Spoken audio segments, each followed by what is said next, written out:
Ang binuntahan mo ay si Yahweh El Shaddai na pinaglingkuran mo ngayon. Noon, ngayon, at magpakailanman. Yan ang paglilingkuran natin. Madami nagsasalita sa pulpitong ito. Nagpapatotoo. Bakit? Kasi base mo sa experience na naranasan at ibinigay ng Panginoon sa iyo. Bakit? Ang tanong lang, bakit Lord ako? Bakit ako? Bakit laging may pagsubok? Bakit laging may mga problema? Ay lahat naman tayo may problema. Iba't ibang pagkakataon lang. Kaya sabi nga po din sa Marcos 3, ang sino man tumatalima sa kalungan ng Diyos ay siyang aking ina at mga kapatid. Sabi nga po, ang tumatalima ay nagmula sa salitang ugat ng talima. No? Kaya, kung tayo po ay tumatalima, dapat tayo ay una, yung sinasabi ko kanina, na sumunod. Madaling sabihin ang salitang sumunod, pero napakahirap gawin. Madaling pong gawin, alam niyo kung bakit? Kasi naranasan natin, kung yung pagsunod mo ay bukal sa puso mo. Pero kung hindi, layo ka na pero lamang nagdadalo. Di po ba? Bakit hindi ko nasabi ulit? Sa bahay na lang natin, huwag na tayo lumayo. Kapag tayo inutusan, tayo pagod. Hindi ka hirap sumunod. Pero kahit pagod ka at sumusunod ka, unang-una ay sa asawa mo, hanggang sumunod kahit pagod ka. Di ba?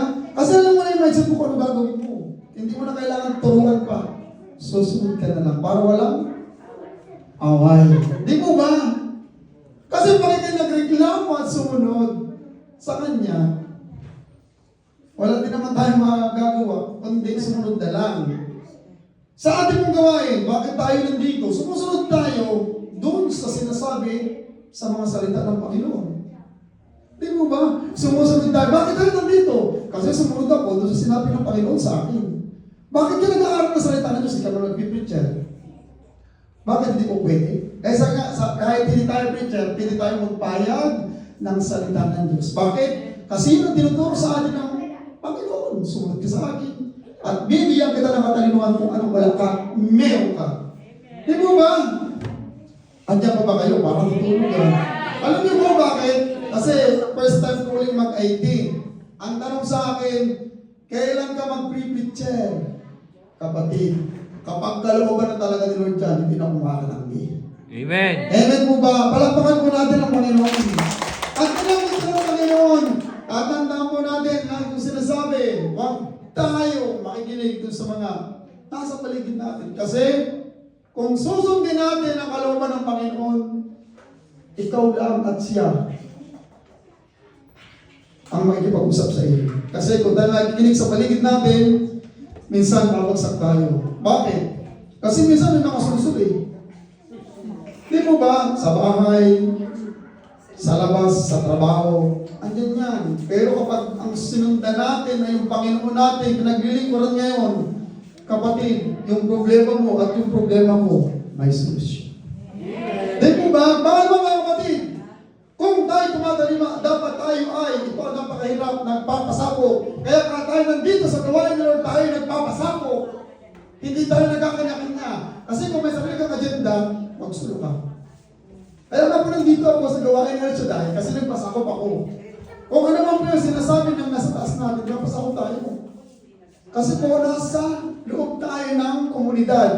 Kung natatandaan po ninyo, ang sinabi ni Monse, kapag nasa loob ka ng komunidad, susunod ka. Bakit? Kapag tayo nasa loob ng pabrika, kahit tayo mo, susunod ka. Di po ba? Kasi nagpapasakop ka. Kung ayaw mo magpasakop, kapatid, huwag ka na pumunta sa gawain. Di po ba? Bakit ka nagpapasakop sa asawa? Dahil mahal mo ang asawa. Bakit ka nagpapasakop sa gawain? Dahil mahal mo ang gawain. Di po ba? Bakit kayo mayabong? Hindi yung mayabang ha? Yung mayabong. Dahil nakakinig ka ng salita ng Diyos. Sumusunod ka at nagpapasakop ka. Kung gusto mo magsarili, di magsarili ka na lang. Kasi tatandaan mo ninyo, kasi ang minsan sa atin, yung pride natin eh. Yung pride natin ang namumuna. Kung sabi nga po, lahat ng ministry, pagsakasamahin natin yung mga ginagawa natin, sino na parangalan natin? Di po si Yahweh El Shaddai. Bakit tayo naghahanda sa anibersaryo? Kasi alam natin, hindi basta-basta kami. Sabi nga po, tuwing linggo ay anibersaryo ni Lord yan. Pero bakit tayo naghahanda sa pinaka-anibersaryo niya? Bakit? Kasi alam natin na yung pinagpagura natin isang araw, lahat yun, resolve lahat. Pagsamahin yung talino mo, talino ng bawat ministry, sino ang napasaya? Sino ang nagalak? Ang Panginoon. Kaya nga po, bawat linggo, kapag tayo nakakarinig sa salita ng Diyos at tayo nagpapasakop sa Kanya, meron tayong natutunan, hindi pwedeng wala.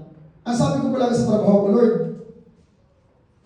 turuan niyo ako at lagi niyo akong bigyan ng karunungan. Kasi araw-araw po tayo may natututunan at tayo may araw-araw may nalalaman. Di po ba? Purihin po natin ang Panginoon. Pangatlo po, bakit tayo tumatalima? Una sabi ko sumunod, magpasakop, at ito po yung pangatlo, tayo ay nakikinig.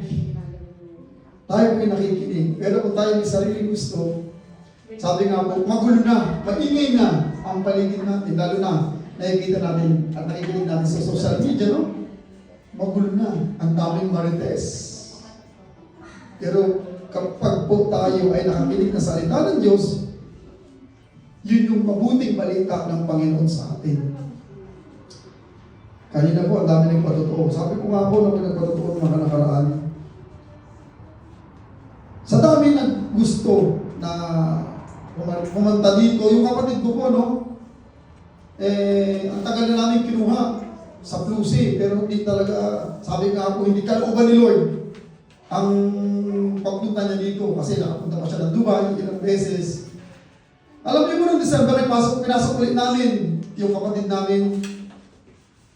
Hindi na naman lumabas. Pero yung pong amo niya, amo din namin, amo din ni nanay. Kasi po yung amo ng nanay ko, ang tuloy na sa aming pamilya.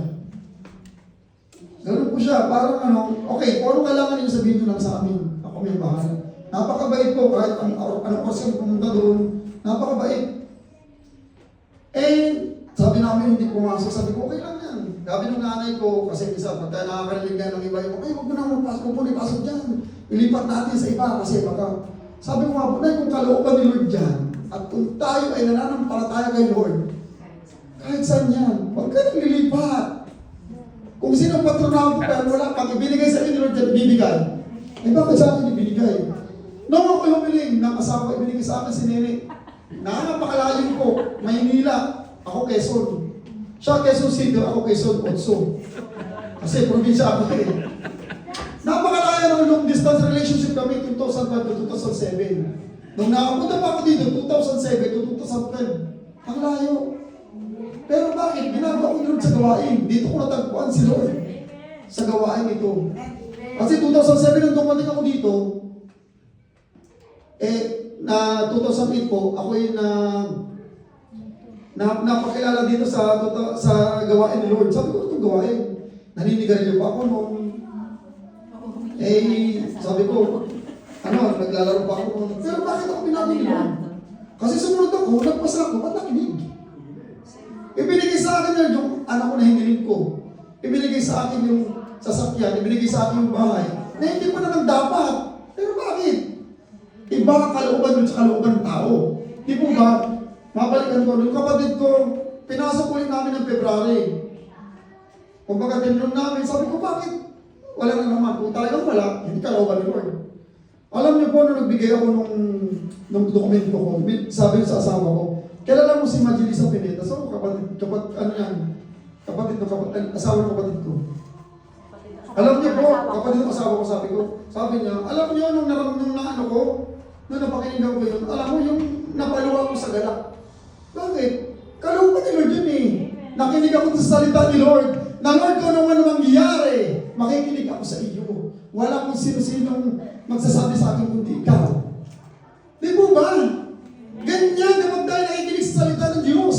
Ang daming binibigay sa ating problema, pero ang daming solusyon at blessing na binibigay sa atin. Ganyan dapat tayo. At tayo magpatulog-tulog sa gawain ni Lord. Alam mo bakit? Kasi kung bakit? Kasi pag tayo ay nasa gawain ni Lord, lagi tayong buhay. Lagi tayong masigla. Dumadaan ng Lunes at Sabado, pagod sa trabaho, pagod ang katawan. Pero kapag nagpunta ka ng linggo, nakinig ka ng salita ng Diyos, kapatid, ang sigla ng katawan mo. Wala iyong problemang dumating at dumaan. Di po ba? Kaya sabi nga po, kung ikay natatakot, huwag ka nang matakot. Kasi kung ikaw ay may Diyos na sinasandalan, panghawakan mo. Kasi alam mo yung Diyos mo, habang buhay sasamahan ka. Pero yung mga nasa paligid natin, baka bukas wala na. Di ba mga kapatid? Kaya kung tayo tumatalima sa kalooban ng Panginoon, tayo ay sumusunod, nagpapasakop at nakikinig. Yan po mga kapatid ang tatandaan natin. Pero hindi lang sabi nga po natapos doon. Dapat ay araw-araw, hindi linggo-linggo lang, araw-araw tayo sumusunod, nakikinig at nagpapasakop. Huwag tayong mahinaan ng loob sapagkat palaging kasama natin ang Diyos. Ang tanong po, lagi ba natin kasama? Amen. Amen. Sa trabaho ba, lagi natin kasama? Amen. Amen. Kapag tayo ay galit sa ating kapwa, kapag salita tayo ng masama, kasama pa rin ba? Diba? Kasi nangyayari sa atin. Pero sabi nga po, ano man ang galit natin, ano man ang sama ng loob natin, nawawala yan. Bakit? Eh, ang salita ng Diyos, ang nakapagpapagaling sa lahat. Amen? Hamon sa bawat isa sa atin, sapagkat ang sino man tumatalima sa kalooban ng Diyos, mga kapatid, yan ang sinabi, siya kong ina at mga kapatid. Amen. Tayo po ay magsitayo.